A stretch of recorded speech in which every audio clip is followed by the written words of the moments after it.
का हो का नेताजी बोला कोना के पता चली पता करी कौन पार्टी जीतो। अरे हो आज गिनती बानू रे रोक देखी देखी मोबाइल पीछे करो। हाँ हम नेताजी बोला तो नहीं। अरे मैं क्या निकलता हूँ अपने नो थारे टेंशन नहीं ए अपने पार्टी निकलते ए हमारा पता लगल कि यार जेडी अभी आगे चलता है। रोक गए एक जगह पूछो हम नेताजी बोला तो नहीं। अरे कौन पार्टी अपने नो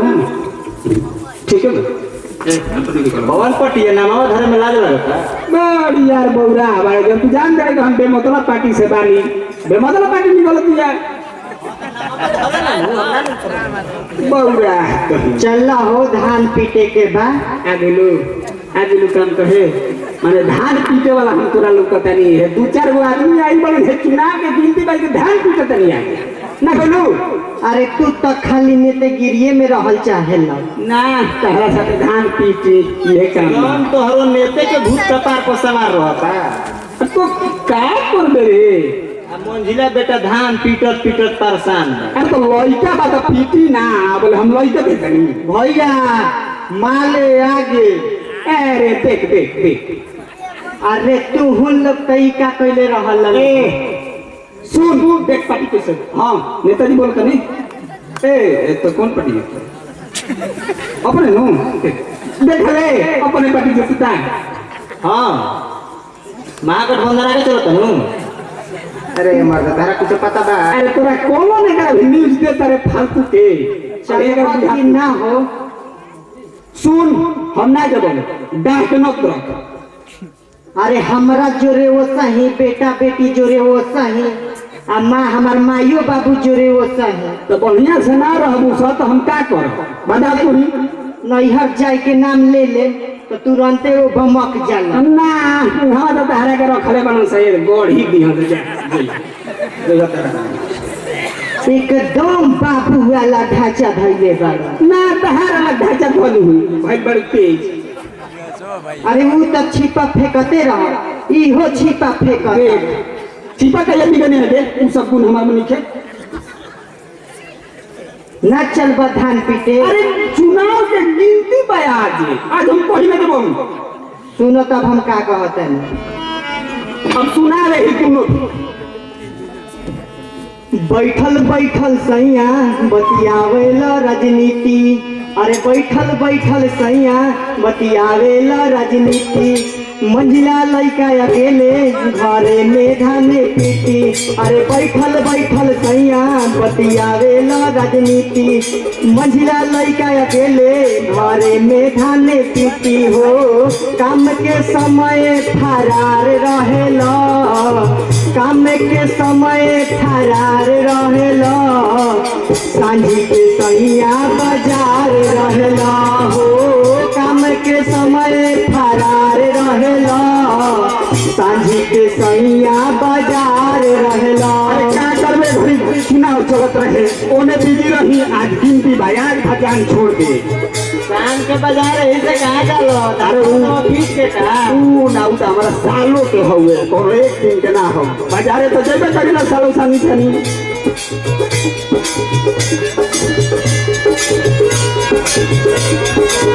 कभी रहयारा कभी सासाराम हो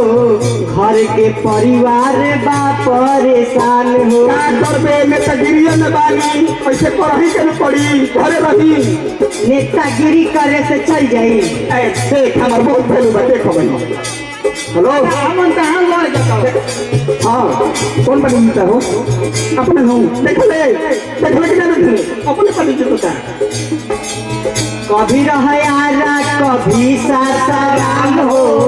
घर के परिवार बा परेशान हो। घूमी घूमी करत पराचार रहल सांझी के सैया बाजार रहला हो। काम के समय फरार रहेला सांझी के सैया बाजार रहेला। सिन्हाय ना देवल की कौन पार्टी से रहल ए आओ मुझे बड़े जा हम के बुरो बोल बड़े बेटा अरे चाय दलो तू तैयारू काका बोले लो ले की देखा कर ऊंचा बोलता हम अपन जब मतलब पति से बानी तबानी वे पे कहल पतिया जेकर मुरई छप हां चल के ई लइका धले तुम लोग नहीं खा जाना इनकर नहन बड़ी खराब था डटल लइका गईल गुजरात हो गैया दुहाले सोया आधी आधी रात हो वो धान ना बीबी काम ना करी तो गुजरात में जाई क्या करू कम से कम गैया का टाइम पर दी हां समय पे आई तुम आ तो भैया तू है समय पर डटल लइका गईल गुजरात हो गैया दुहाले सोया आधी आधी रात हो ए तू तो खावा क्या कर दे चुनाव में अच्छा से खाना नहीं तो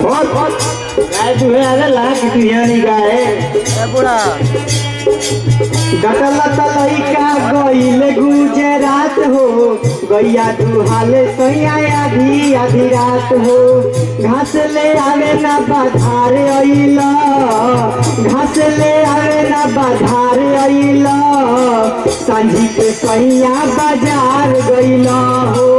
सांझी के सैया बाजार गइला क्या कर हम निश्चिंत बानी बबुआ हइले बात क्या टेंशन ना हमारा आता कम से कम घसवा तो तारे लागे आवे के चाहिए अरे बबुआ बा बाजारवा जा लो तो दूगो मिठाइयो खरीद के लाओ लो रोज का ले चाह के अइबा तो कहब कि 5 गो प्रकार चाहे तो कहां से तारा के दी हम ला ले ना रोज रोज माने सब ले जनाई का कहां से प्रकार नहीं आवे लो तो 5 गो प्रकार मंगला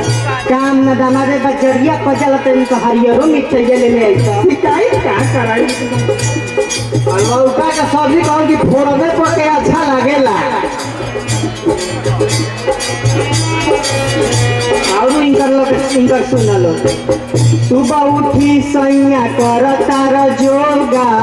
आ नैहर में बाबूजी रहन दरोगा योगा करे से फिट रहला तोरा का बुझाइए बानी योगा केवल जोरा करवन हो ए सवेरे उठ के करिला ना का कहां पर शरीर फिट रहे बीपी के बीमारी कहां हो बीपी नहीं खेले सुबह उठी सैया तू कर तार जोगा सानी के तू कर तार जोगा नैहर में बाबूजी रहन दरोगा पढ़ लिख सैया बेकार रहल पढ़ लिख सैया बेकार रहेला साझी के सैया बाजार रहेला हो काम के समय फरार रहेला साझी के सैया बाजार रहेला सबसे बता दे पढ़ने के बेरोजगार बन गए एयर फोर्स के जवानी के चढ़ाई रहे बस ना के नौकरी करे एयर फोर्स लाइक बानी ओकरा से उड़ को कहि के एयर फोर्स लाइक बानी बैठल बैठल सैया बतियावेला राजनीति मंझिला लइका अकेले घरवे में धान पीटी अरे बैठल बैठल सैया बतियावेला राजनीति मंझिला लइका अकेले घरवे में धान पीटी हो काम के समय फरार रहेला साझी के सैया बाजार रहेला हो काम के समय उधार रहेला सैया